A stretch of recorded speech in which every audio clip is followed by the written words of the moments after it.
Hello everyone! Last month I had the absolute privilege of being invited to the Ubisoft Sydney office to preview Prince of Persia: The Lost Crown. And today I'm going to show you a little bit of what I played and what I thought of the game. Before we talk directly about the game, I want to give a huge shout out to Ubisoft ANZ for inviting me, giving me this opportunity. I never in my wildest dreams would have expected to have been blessed with this opportunity, so thank you so much. I love the team so much and I'm actually crying.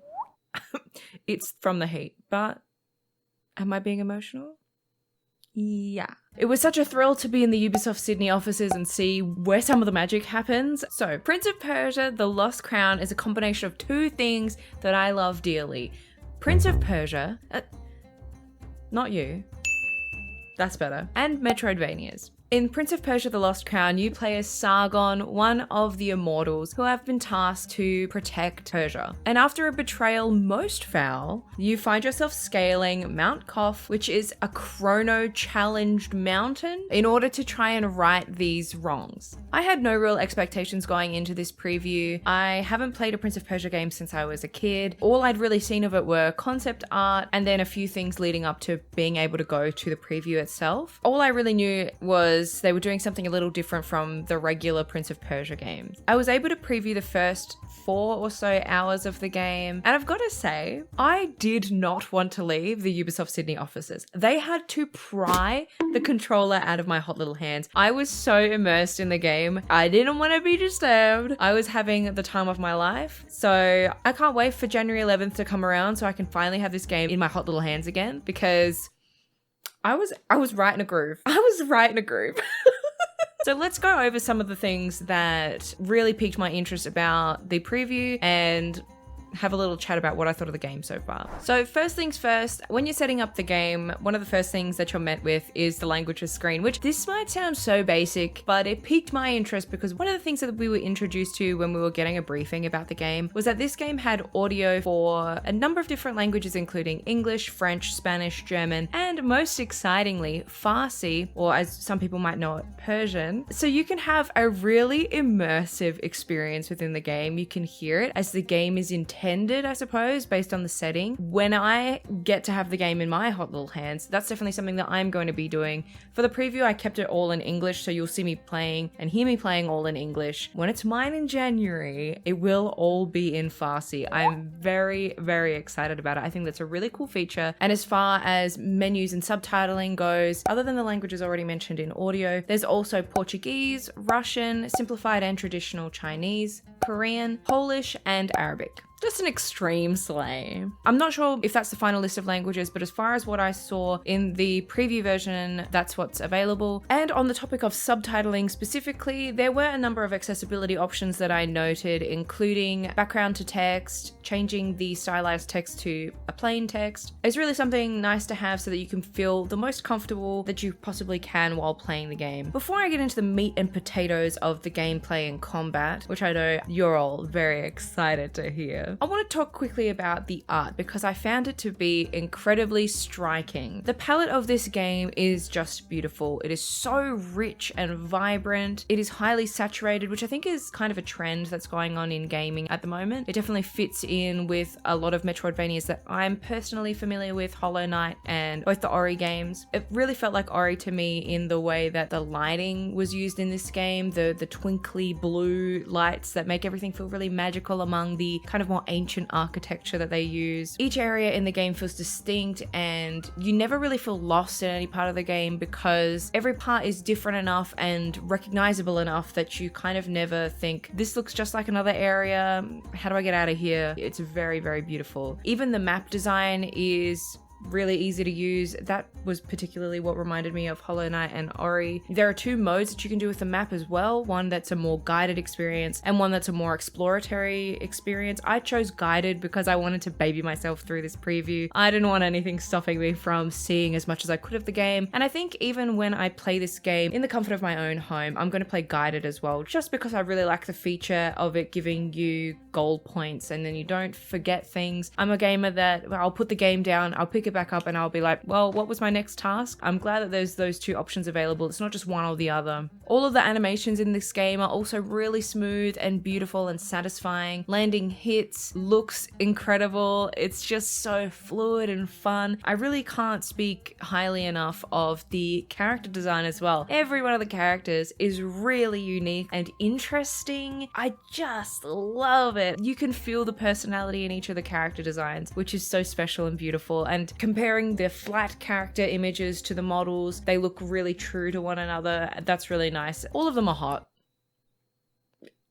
You really thought I wasn't going to mention that? Me, Queen of Thirst, wasn't going to mention that there are a bunch of hotties in this game. Are you kidding me? My eyes were absolutely feasting. They ate. They left no crumbs. The game's stunning, what can I say? Now onto the gameplay. If you've seen me play aforementioned Metroidvanias, you'll know that I'm not good at them. It's probably one of my weakest types of game. Knowing that I was going into this preview playing a Metroidvania, knowing that my skill level was not as high as my love of the genre, I was a bit nervous with not only the scaling levels of difficulty and the way that all of the moves and everything is introduced to you. I feel like this game is incredibly friendly to people that are new to the genre, which I think was a smart move given Prince of Persia previously was not a Metroidvania and they're bringing a franchise into a playstyle that is completely new to it specifically. All of the intro area of the game is presented in a way that is both really friendly and easy to understand and also not restrictive. I know a lot of intros to games and tutorials feel like you're kind of just wading through, trying to get to the next thing so you can move on and enjoy the game, especially if you're very familiar with the genre and the kind of things that you're likely to do in the game. This one you can just steamroll through if you really need to. It doesn't hold you back. You just have to make your way through the course essentially, and if you try the moves that it tells you, cool. If you don't,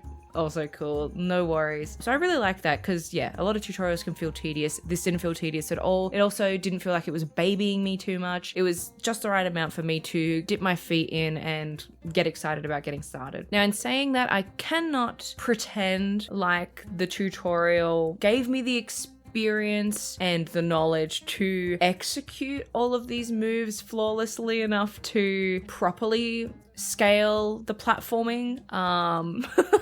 I would be lying to you straight to your faces if I made it seem like I was perfect at doing all of these things. It's not the fault of the game though, it's the fault of the player. Problem in chair, not in computer. I've said this before and I'll say it again. There was definitely an area of the game that I spent, I want to say, 20 minutes in that needed only to have had 2 minutes of effort, just because every time I tried a combination, I just fell straight back down, mixing up my jump button and my arrow button. And they're completely opposite buttons. I don't know why I was getting them mixed up. But when you do, when you do get the combinations right, however, it feels incredibly satisfying. Like the combat, it feels incredibly fluid. Everything just feels right. It's like you're doing a dance. This game is just really satisfying to play. It feels really good in the controller. I haven't played it with a keyboard and mouse though, which is in gaming my preferred way of playing games, although I will say I've probably had much better experience playing Metroidvanias on controller, so I'm definitely going to continue that when I have the game again to play. I do feel like the game is very forgiving though if you do make those mistakes. You know, I might have spent 20 minutes in an area, but it didn't take me all the way back to the start of that area when I did fall. It could have been way worse. It's not getting over at levels of difficulty in platforming. One thing I will say, and it kind of matches in with both the mapping that I was talking about earlier and the platforming itself. One thing about going around the map is that it is sometimes a little bit of a slog because like most Metroidvanias, you're going back and forth a lot in areas, finding things, not having an ability that you need to progress, so you go back and you check somewhere else and progress somewhere else until you can't go any further and then you come back. Having played around the first 4 hours of the game,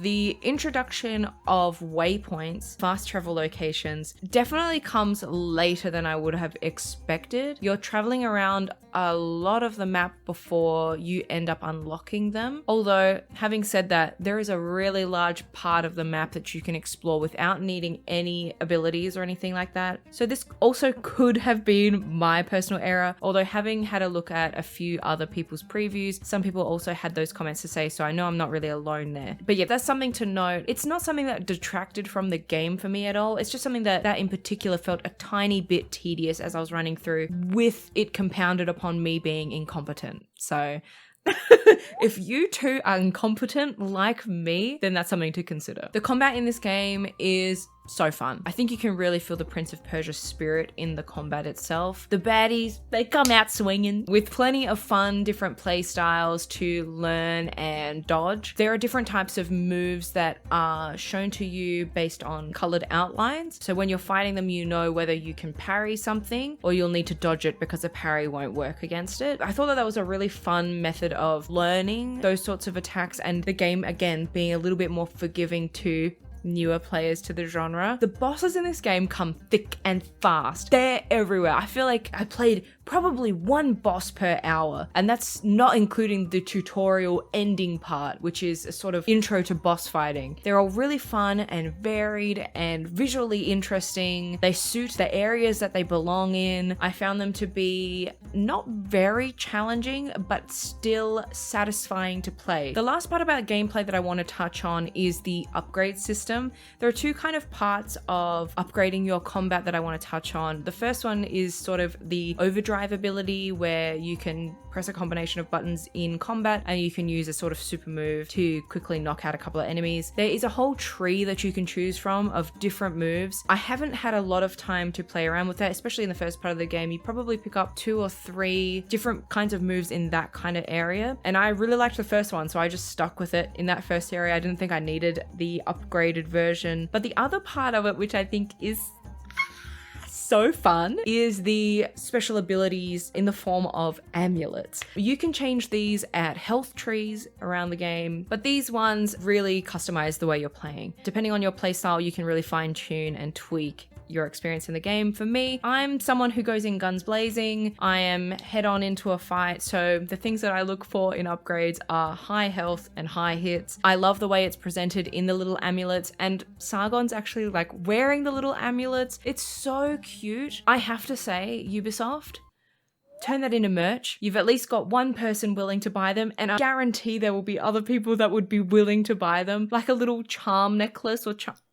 Can you imagine? Oh, it was so cute. I really liked it. I'm excited to play around with them a bit more. You can buy amulets, you can find amulets, you can buy extra spaces of amulets to equip Sargon with. Tons of stuff to try there. That was really exciting to play around with. Anyway, my overall thoughts are I'm extremely excited for this game to come out. I cannot wait to play through the story and enjoy traversing all the different landscapes. I'd love to know if this is a game that is on your radar and you're ready to pick up, and maybe if it was a game that wasn't on your radar, is it a game on your radar now? I can't imagine anyone not liking this game. The barrier for entry on this one is so low. I'm just so excited about it. The game is touted to be around a 20 to 25 hour runtime, which I think is a really nice amount of time to sink your teeth into this for a full weekend. The 4 hours that I played didn't feel like I was playing 4 hours. I was just having the time of my life. So thank you so much to Ubisoft for this opportunity, and thank you so much to all of you for watching this video. Before I let you all go, I just want to make a quick mention to my YouTube members. Thank you so much for your support. I really can't tell you how much I appreciate it. My YouTube members are assisting me in being able to put more focus into this. Thank you so much. I can't tell you how much I appreciate it. Anyway, I hope that you are all well. I hope that you're all looking after yourselves, and I will see you all next time. Just finished up at Ubisoft. It was incredible. Oh my god, I can't wait to show you all the game. It was amazing. What an amazing experience. I'm thrilled to have been given this opportunity. So thank you so much again.